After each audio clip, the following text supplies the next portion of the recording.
বইমেলার উদ্বোধনী অনুষ্ঠানে যোগ দিয়েছেন প্রধানমন্ত্রী তারেক রহমান। এই মুহূর্তে বাংলা একাডেমিতে আছেন সহকর্মী মাহবুব সৈকত। যুক্ত হচ্ছি তার সাথে।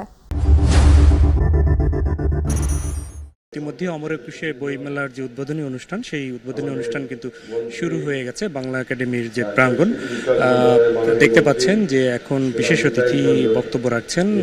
প্রোগ্রামে কিন্তু প্রধান অতিথি হিসাবে প্রধানমন্ত্রী তারেক রহমান সপরিবারে উপস্থিত হয়েছেন অন্যান্য প্রোগ্রামের মধ্যেই। এখন শুরু হওয়ার পরে যে আচার অনুযায়ী ধর্মীয় গ্রন্থ পাঠ, জাতীয় সঙ্গীত, অমর একুশের গান সেগুলো হয়েছে এবং এখন কিন্তু বিশেষ অতিথি সাংস্কৃতিক বিষয়ক প্রতিমন্ত্রী তিনি বক্তব্য রাখছেন এবং স্টেজে কিন্তু প্রধানমন্ত্রী তারেক রহমান রয়েছেন। এই প্রোগ্রামে রাষ্ট্রীয় এরপরেই কিন্তু এই প্রোগ্রামের পর থেকেই কিন্তু বাংলা একাডেমির যে বই আনুষ্ঠানিকভাবে প্রাঙ্গণ থেকে কিন্তু উদ্বোধন করা হবে। তারপরে প্রিয় দর্শক, আপনারা জানেন যে প্রতি বছরের মতো মাসব্যাপী এই অমর একুশে বইমেলা চলবে। এবারই কিন্তু একটু ব্যতিক্রম, সেটি হচ্ছে জাতীয় নির্বাচন থাকার কারণে এবার কিন্তু 1 ফেব্রুয়ারি থেকে বইমেলাটি শুরু হয়নি।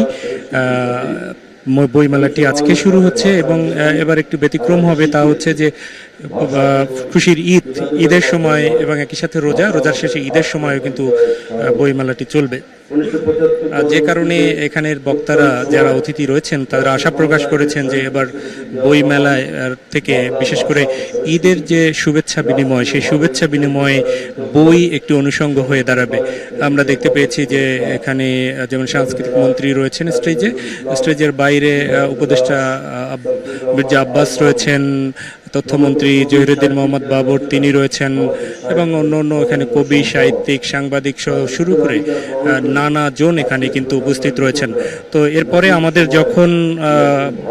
আমাদের যখন প্রধান অতিথি হিসাবে তারেক রহমান বক্তব্য দিবেন, সেই বক্তব্য যখন দিবেন তখন আমরা সরাসরি আপনাদেরকে আবার তার বক্তব্য হয়তো দেখাবো। তিনি হয়তো আশা প্রকাশ করবেন, সেটি হচ্ছে যে তিনি বই মাধ্যমে আসলে বই ভিত্তিক বা জ্ঞান ভিত্তিক সমাজ গড়তে যে বই উপহার দেয়া, সেই বই উপহার দেওয়ার তিনি হয়তো আহ্বান জানাবেন।